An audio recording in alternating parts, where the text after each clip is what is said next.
Okay, income from business का question number 6.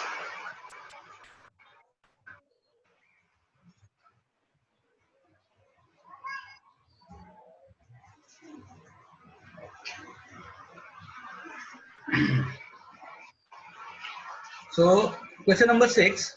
Mr. Katappa, a manufacturer at Chennai. कहाँ पे manufacturer? Chennai में, right? Gives the following: manufacturing, trading and profit and loss account for the year ended 31st March 2020. Okay. सबसे पहली चीज हमको ध्यान में क्या रखना है कि एडजस्टमेंट में क्या क्या दिया है, ठीक है? ओके, सो पहला एडजस्टमेंट देखते हैं क्या लिखा हुआ है. Administrative charges include 46,000 paid as commission to brother of the assessee. अच्छा, मतलब एडमिन चार्जेस में 46,000 का एक अमाउंट है जो किसको पेड हुआ है? ब्रदर को. अच्छा, ब्रदर का मतलब क्या हो गया?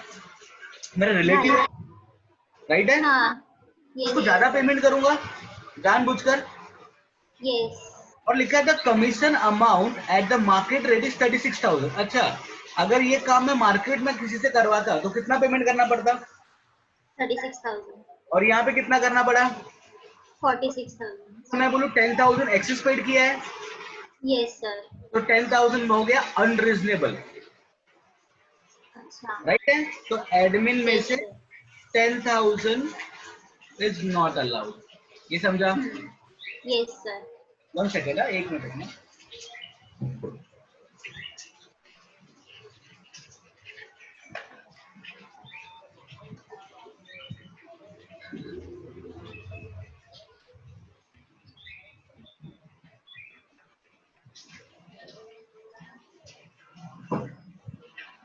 Okay, next, the assessee paid 33,000. कितना amount? 33,000. In cash to transport carrier on 29/12/2019. This amount include in manufacturing expenses. Assume that provision relating of TDS are not applicable to this payment. अच्छा, मैंने 33,000 payment किया है cash में. किसमें? Cash में. Cash में. अब क्वेश्चन ये है कि सर आपने बोला था कि 10,000 के ऊपर अगर कैश पेमेंट होगा तो अलाउड नहीं होगा, ये बोला था मैंने. Yes sir. बट यहाँ पे देखो उसने बोला है कि ये अमाउंट पेड हुआ है ट्रांसपोर्ट के लिए. किसके लिए? ट्रांसपोर्ट. हाँ, तो याद रखना ट्रांसपोर्ट के केस में 10,000 का जो कैश लिमिट है ना वो एप्लीकेबल नहीं होता है. अच्छा, ठीक है. क्यों नहीं होता सर? क्योंकि ट्रांसपोर्ट कैश में ही होगा. पेट्रोल डालना है, डीजल डालना है, राइट है ना? ड्राइवर है, लेके जा रहा है, आ रहा है, तो उसके जेब में पैसे होने चाहिए इनकेस इमरजेंसी के लिए, उसके खाने पीने के लिए. इसके लिए ट्रांसपोर्ट के केस में 10,000 का रूल एप्लीकेबल नहीं होगा. ठीक है, क्लियर है? Yes sir. ओके, तो ये जो है लिखा तो राइट है लेकिन ये इग्नोर करेंगे क्योंकि इसका अब कोई यूज नहीं है. ठीक है, next. A sum of rupees 4,000 per month was paid as salary to staff throughout the year and this has not been recorded. अच्छा, मैं सैलरी पेड कर रहा हूँ, एक्सपेंस है कि इनकम है? एक्सपेंस है कि इनकम है? एक्सपेंस है सर. एक्सपेंस है, राइट है? यस. एक्सपेंस है तो इसका मतलब नॉट रिकॉर्डेड है, तो ये बन गया क्या? UBE, right? Yes sir. Next, bank term loan interest actually paid up to 31st March 20 was 20,000 and the balance was paid in October 2019. अच्छा, मैंने बैंक से लोन लिया था. क्या लिया था? लोन.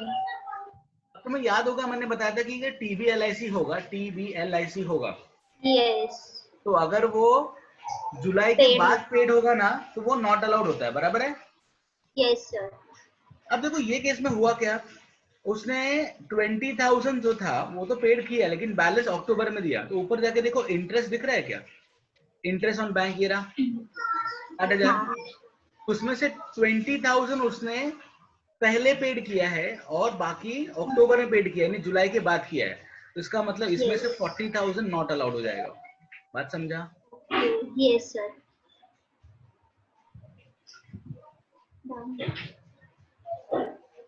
ठीक है, next. Yes Housing loan principal repaid during the year was rupees 50,000 and it relate to residential property occupied by him. Interest on housing loan 23,000. Housing loan was taken from Canara Bank.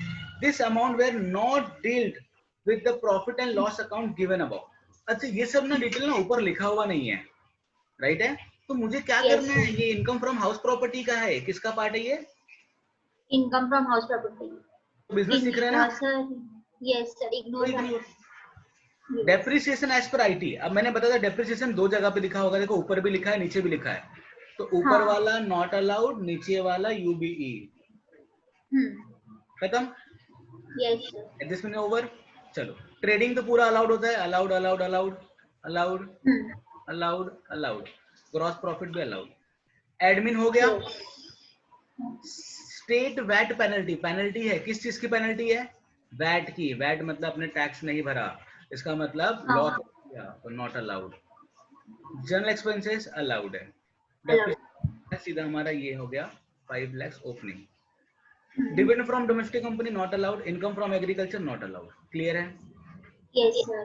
Okay, करना क्या है? तो सबसे पहले आ जाएगा मेरा क्या, name of assessee. Yes. क्या नाम है? Mister Kattappa. Previous year 2019-20, assessment year 20-21। अच्छा, एक चीज याद रखना, यहाँ पे ये जो डेट है ना, ये 20 है, ये 20 का डेट है, ठीक है ना? Yes sir. तो सबसे पहले आ गया net profit as per P&L account. कितना?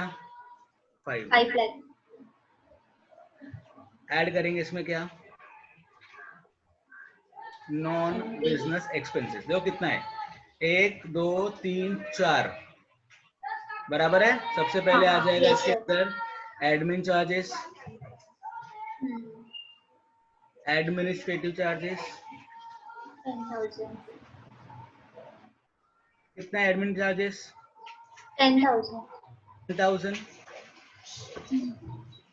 Next, VAT penalty 5,000। 5,000। Next, interest to bank 40,000। Yes. और डेप्रिसिएशन है 2 lakhs, बराबर? तो Yes. 1 2 3 4, चलो प्लस कर दो। 2,55,000। 2,55,000 लेस नॉन बिजनेस इनकम कितना है? पहला डिविडेंड, डिविडेंड है कितना? 15,000। नेक्स्ट आ गया एग्रीकल्चर इनकम। कितना एग्रीकल्चर इनकम? 1,80,000। चलो दोनों को प्लस किया तो 1,95,000। पुट इन द ब्रैकेट क्योंकि माइनस होने वाला है। फिर क्या करेंगे? वापस से लेस यूबीई। यूबीई में एक दो है, पहला है सैलरी पर मंथ कितना है? 4,000 ना? 4,000। तो 4,000 इंटू 12 48,000। 48,000। और एक है अपना डेप्रिसिएशन, डेप्रिसिएशन है इसका 2 lakhs। तो कुल मिला के हो गया 48,000। ये भी लेस। और फिर आ जाएगा यूबीआई। यूबीआई है क्या? नहीं है, तो ऐड यूबीआई नील। चलो जरा आंसर लो। Yes. Taxable income 3,12,000। कर लिया 3,12,000। Yes, sir. चलो फटाफट लिख लो।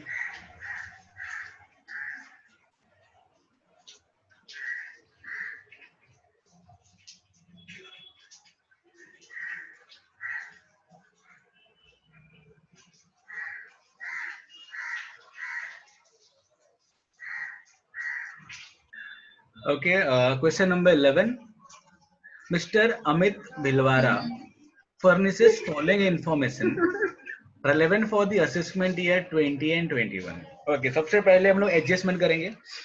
तो पहला लिखा है journal expenses include personal expenses 1700। अच्छा, जर्नल एक्सपेंस कितना है देखो जरा, 6700। इसमें से 1700 इज नॉट अलाउड, राइट, क्योंकि वो पर्सनल है। क्लियर है प्रियंका? Yes, sir.